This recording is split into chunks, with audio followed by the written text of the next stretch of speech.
Cook, it's great to be with you. I am thrilled, Peter. It's always fun when I'm with you. Take us back to your childhood. I think you were a pastor's kid. Yes, Tell exactly. us about your upbringing and your faith journey in the midst of that. It's funny. I grew up behind the scenes at a church. I mowed the church cemetery. I filled 1 million communion glasses.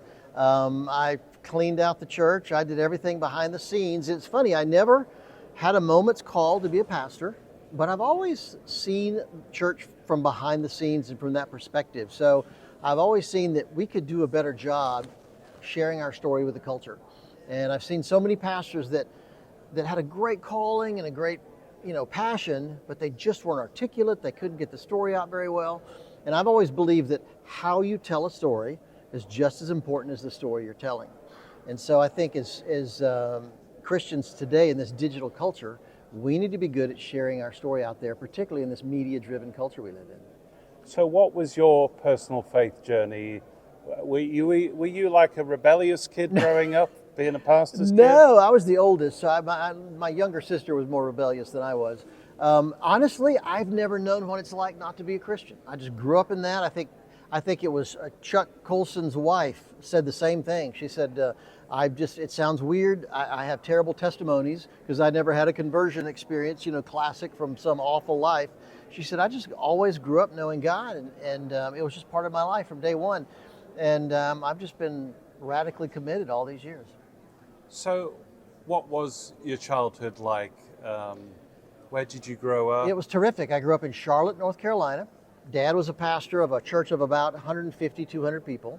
We lived at the parsonage next door, which had been a one-room schoolhouse, and they'd expanded it a little bit. And I literally slept upstairs under the attic fan. And we would, in the summer, we would slide open the door. And if I'd have sat up in bed, my head would have been cut off because it was a gigantic fan blowing up there. And I think I learned a lot of people skills because I got to see all kinds of people.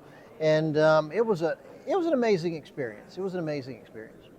So where did you go to school? Where did you go to university? Graduated from high school in Charlotte, then went to Oral Roberts University in Tulsa, Oklahoma. I had a track scholarship to University of North Carolina State, but I really felt God leading me to come to ORU. And that was at a time when Oral Roberts was producing primetime television specials on NBC.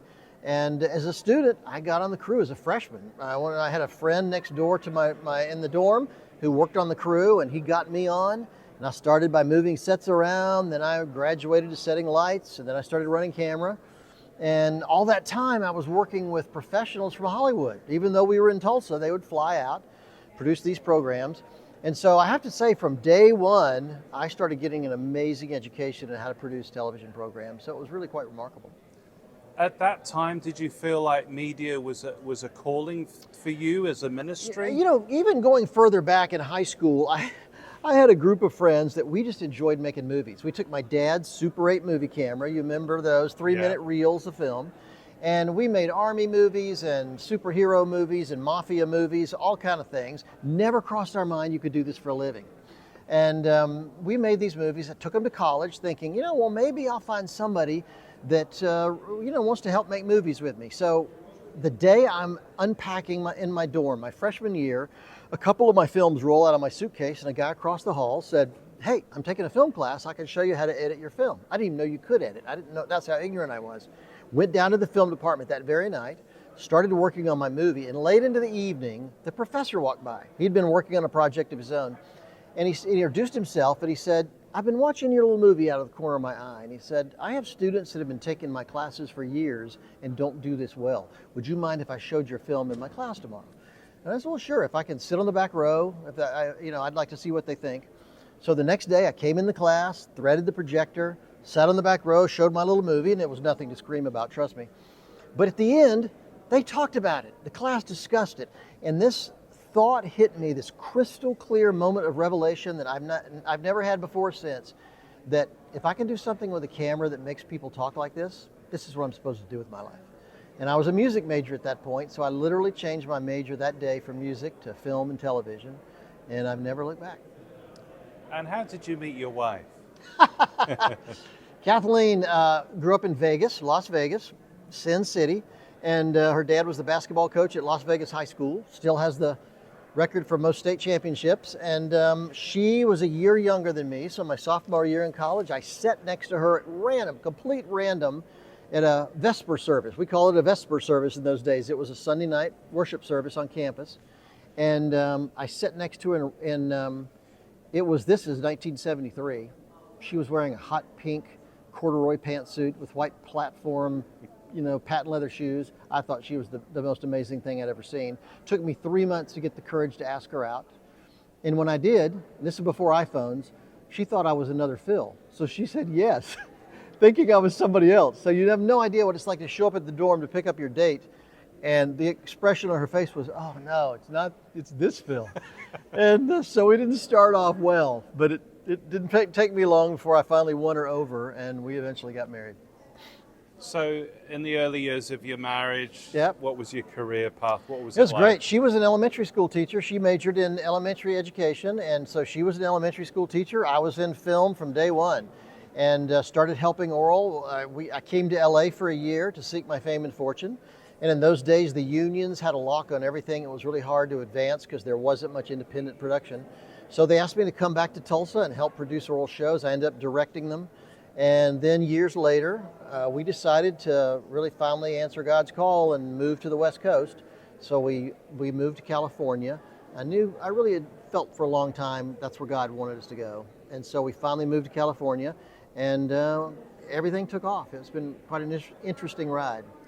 What year was that, and what were the early days like? 1991. We moved in 1991 to California, and it's very difficult, but God opened doors for us. We stopped in Las Vegas to stay with her parents we had 2 young daughters. We stayed for a month with her parents in Vegas while Kathy and I would fly over to LA and look for a house. And while I was there, I got a job working for a couple of the casinos. Who knew? They needed a writer, an advertising writer, to write their ad copy, and it was really interesting. And I ended up they have the world's largest amusement park for kids behind the Circus Hotel called the Astrodome. No, it's called it was Astrodome, Wonderdome, whatever. And they said, Phil, you've got to go name the rides. And I had no idea about naming rides. So I went to my daughter's first grade class. And I asked the teacher, can I have the kids for an hour? And she said, sure, come on in. So I went in, got the kids all around me. I said, okay, guys, we got to name some rides.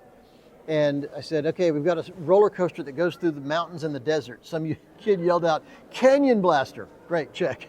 Said I got another ride that bounces you around and flips you upside down. Some kid yelled, Road Runner. Check. I literally went down the whole list of rides, and my daughter's first grade class named them all. The next day I went and pitched the name, not a single change, pitched it to the leadership at the casino and the hotel, and they accepted them, and they're still called that today. It's like 35 years later. So I never told them my daughter's first grade class named the rides, but that's the way it worked. They say Hollywood is one of the toughest places to make it, so what was it like for you in the early days, and how did you feel like God was helping you? Oh, there's no question that God's opened doors like crazy. And the way I view Hollywood is so many Christians look at Hollywood as the enemy, and I understand. But the fact is, I don't believe Hollywood is anti-Christian. They're just people that, for the most part, have never grown up in church. They've never grown up in a Christian family. They don't get it. They don't even understand what we're all about. And so what I encourage people to do, instead of criticizing Hollywood, let's pray for Hollywood. What if we treated it like a mission field? We wouldn't go to a third world country, surround a tribe, hold up signs and protest and criticize them. And if we don't do, what do? We become their friend. We develop a relationship. We share Christ with them. What if we did that in Hollywood? What if we prayed for a generation of young people who are writers and artists and actors and directors and producers?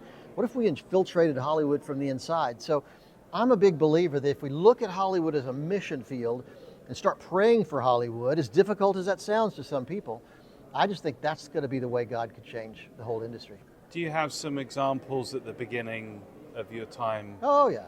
Of how God opened doors? Absolutely. I did have one situation doing a music video, a big music video with a major record label, and I was going to direct, they'd asked me to direct this, and I had to meet with a head of video for this record label.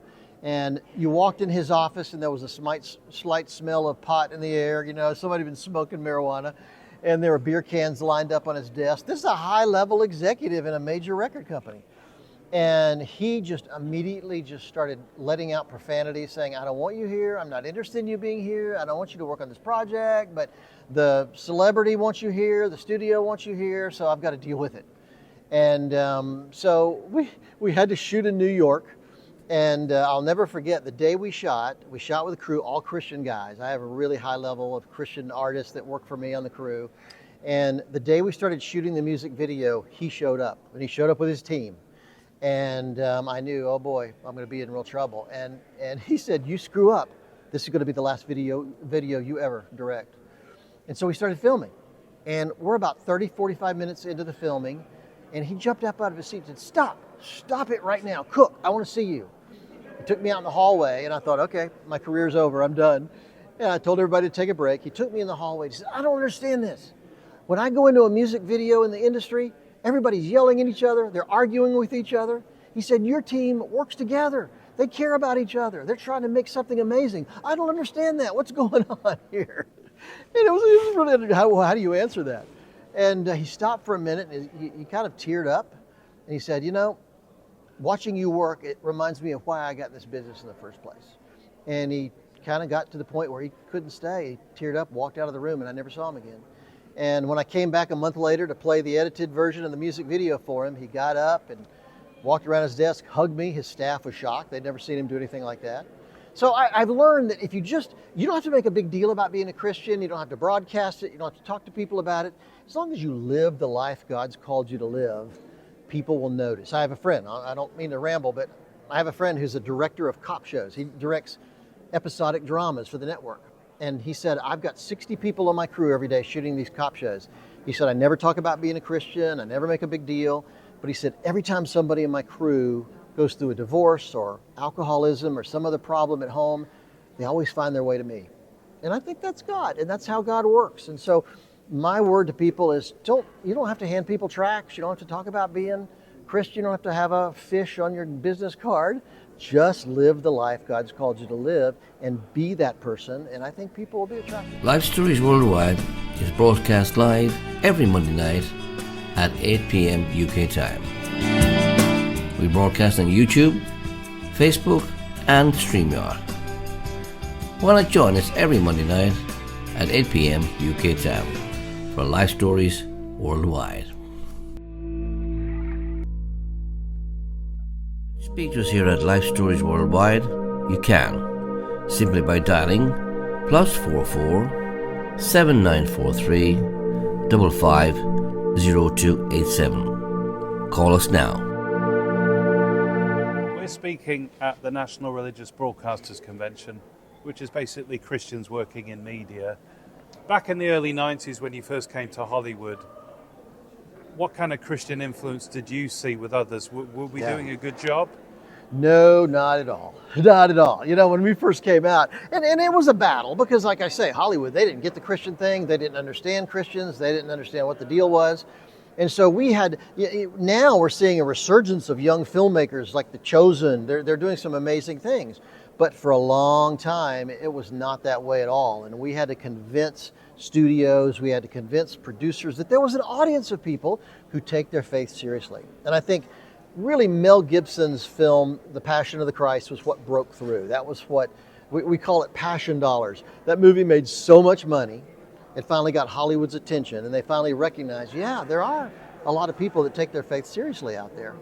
And so once that happened, doors started to open even more. So it was a slog. It was a difficult battle at first, trying to convince the studios. I remember when Passion of the Christ did really, really well, and suddenly faith-based movies were a big deal. I remember some of the big name producers in Hollywood sent their people over to my office and said, we want to know what a faith-based movie is. Can you tell us? And they gave me scripts and said, read these scripts and tell me if they're faith-based. Of course they weren't, not even close. But Hollywood just didn't know. And so it's been an educational process that's taken years. And I think we're finally getting to a place where we're seeing major studios, streamers like Amazon and Netflix, they're being open to Christian faith-based projects. So it's a very interesting world.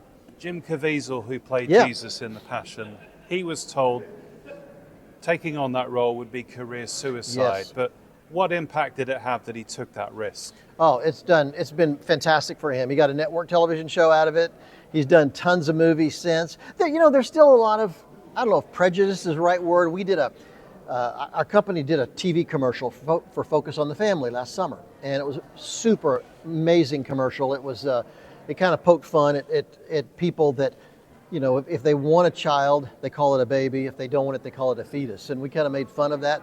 And but when we wrote the script, it was a terrific script. We gave it to casting directors to audition actors for the roles. And casting directors all over the country said, we're not going to send this out. If we send this script out, we'll never work in this business again. And finally, we found one casting director in Dallas who said, I'll send it out for you. She sent it out. We had 300 actors auditioning for 5 roles. So we see today it's the gatekeepers that are the real problem. There's an audience out there that wants to see television, film, commercials, all kind of things that respect people's faith. But it's very often the gatekeepers we have to do battle with. Since the early 90s, you came to Hollywood. What have been some of the standout projects for you that have particularly had a spiritual impact? Well, Billy Graham came to us 20 years ago and said, I want to do a 1-hour TV special that somebody who'd never in a million years watch a Billy Graham program would watch. So we took him at his word. We made it was really kind of like Billy Graham meets MTV. And we intertwined music with his message and interviews, and it was just, they had never seen it before. It kind of freaked them out. And they didn't want to air it. His executive team was just nervous about it. They didn't want to air it. And finally, somebody talked them into it. They ended up broadcasting it globally, and it ended up being the most successful program they'd ever done in their whole history. And this is a program where we had a guy commit suicide, open the movie with a guy committing suicide. So we knew it was a radical departure for any Billy Graham program, but we also wanted to engage the culture in a different way than they'd done it before. And it ended up being super successful. And we were very proud of that. We've done Super Bowl commercials over the years. We've done the Museum of the Bible in Washington, D.C. as a client. We've done some amazing work for them. I always tell people the Museum of the Bible is so amazing. It's the kind of place you could take a non-believing friend to and not be embarrassed at all, because it's just incredible. And so we love working with Christians that have a vision, that really want to accomplish something at a high level, make a big impact. This Focus on the Family TV commercial was a great example. And so, we love doing challenging visionary projects. How much does it help when a high-profile, maybe Hollywood actor, Sure. producer, steps up about their faith? Oh, it makes a huge difference. Suddenly we're not so weird anymore. Now, let me say this, Peter. It's funny that Hollywood is not, Christianity is not so different in Hollywood. I mean, there are people in Hollywood that worship rocks and hug trees. So being a Christian is not that weird. So, as long as you engage people in the right way, but there's no question that when a celebrity, when a high-level producer, when someone with credibility steps up, Mark Wahlberg is really famous for saying positive things about his faith. When people like that step up, people notice, and they suddenly realize, wait a minute, this may be not so strange after all. Maybe I should investigate this, particularly when they see how successful somebody like Mark Wahlberg is. So it does make a difference when influencers will speak out. Something you're well known for, I think it was a book you wrote, but you speak about faith branding. Yes. And some Christians might be uncomfortable putting Yes. the words faith and branding together. Tell us about that. Sure. Well, I wrote the book Branding Faith back in 2006, I think. Updated it in 2011 to a book called Unique, Telling Your Story in the Age of Brands and Social Media. And it really, the fact is, branding is just how people perceive you. What do people think of you? What do people think of your church? Well, I should really say, what do people think of when they think of your church or your ministry or you? Everybody has a brand. You have a brand. I have a brand. We have a perception that people think of. So as Christians, I think we need to think about that more. People are never going to darken the door of your church if they think the pastor is a no-talent hack and all he wants is money and nobody cares about anybody there. So you have to have a favorable perception nowadays. I saw a study recently that people see about 10,000 media messages every single day. We're being overwhelmed with information these days. Our iPhones don't help. We touch our phone about 2,000 times a day, literally. And so in that kind of world, we have to start with at least a positive perception. We want people to think, you know what, maybe I could go check that out. Maybe that's worth listening to. So I've just really called churches, ministry organizations, nonprofits to be aware of the way they're perceived in the culture. Think about that first thought. We do know that people will give you just a few seconds today to decide. I saw one study, the Wall Street Journal published a study recently, that when you meet someone for the first time, you decide what you think of that person in the first 4 to 8 seconds. I mean, after all, you got text messages to answer, you've got email to answer, you've got phone calls to answer, you've got other things to do. So we've changed our behavior literally so that we make decisions before we even know what those things are. So I apply that to church, I apply it to experiences, whether it's a conference or an event or a ministry outreach. We have to try to work in those first few seconds to give a positive perception so people will at least be open to opening your book or to checking out your church or whatever it is you want them to do. One of the hot topics we're hearing a lot about here at the NRB convention is AI, how that's going to impact how we share the Christian message. What are your thoughts? AI is not going to go away. And I'm a big believer that we should explore it. And I've been experimenting it for the last year. And the truth is, AI has been around for a long time. When you use your GPS on your phone to get directions someplace, that's AI making decisions about, well, you could go a lot of different routes. Let me show you the best one that might be the best route for you to take. So we've been surrounded by AI a lot longer than we think. The problem is, right now in America, a lot of companies are suing AI, and a lot of writers are suing, a lot of newspapers are suing, because AI learns by really pulling stuff off the internet. And they're scraping, what we call scraping the internet. They're pulling stories and ideas. And so there's a lot of plagiarism going on out there, because they're just not making stuff up out of the blue. They're finding stuff out there and they're putting it all together. So I encourage pastors to experiment with it for research. I do for my blog that I write, and some of my books. But I always am very careful to rewrite it, update it, making sure it's not the computer talking, it's Phil that's talking. In fact, I did write just as an experiment last month, I wrote a book with AI. I had AI write an entire book, 50,000 word book. It took me about 2 hours, I gave it the theme, I gave it what I wanted each chapter to be about. It wrote the whole book.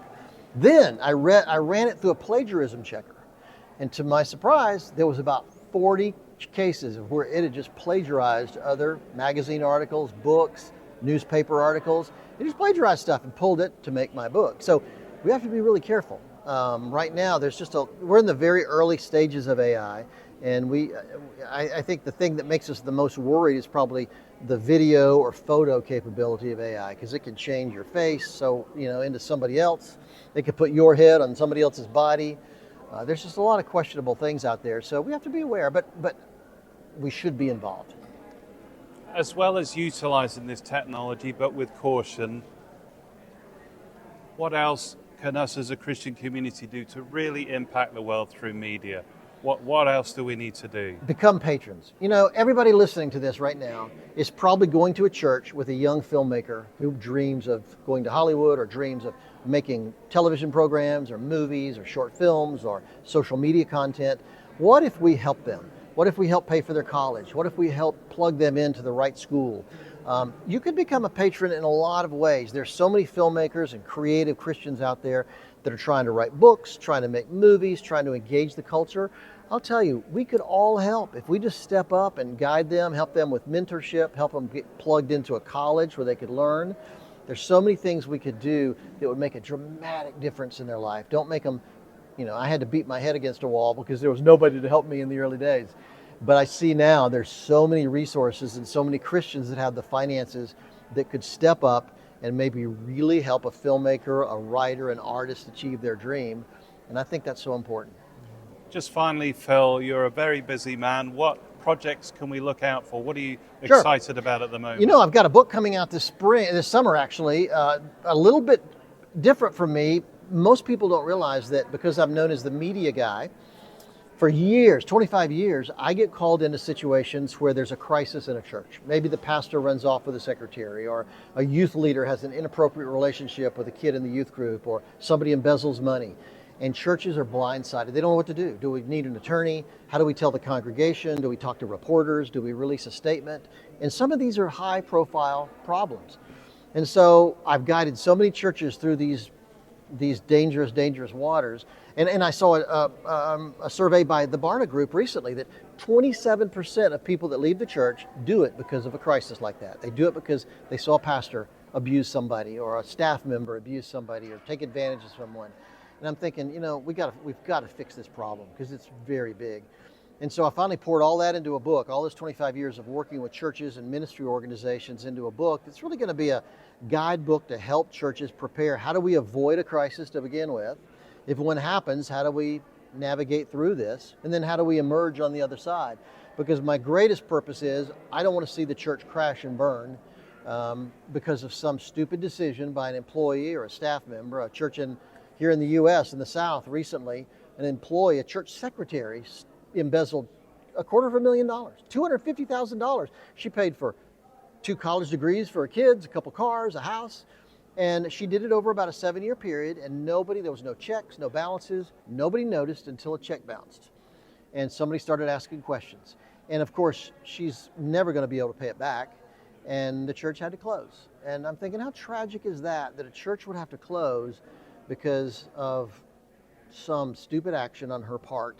And so I really, my passion is to help churches survive, and I also want to change our perception in the culture because, like I say, so many people leave the church because of seeing something like that. So I'm really excited about that coming out, and I think that's going to be an important book. What's it called? It's called Church on Trial: How to Save how to protect your congregation and save your reputation in the case of a crisis. So it'll be interesting to see what happens. Excellent. Phil Cook, thank you so much for speaking My pleasure, to us. Peter. Thank you.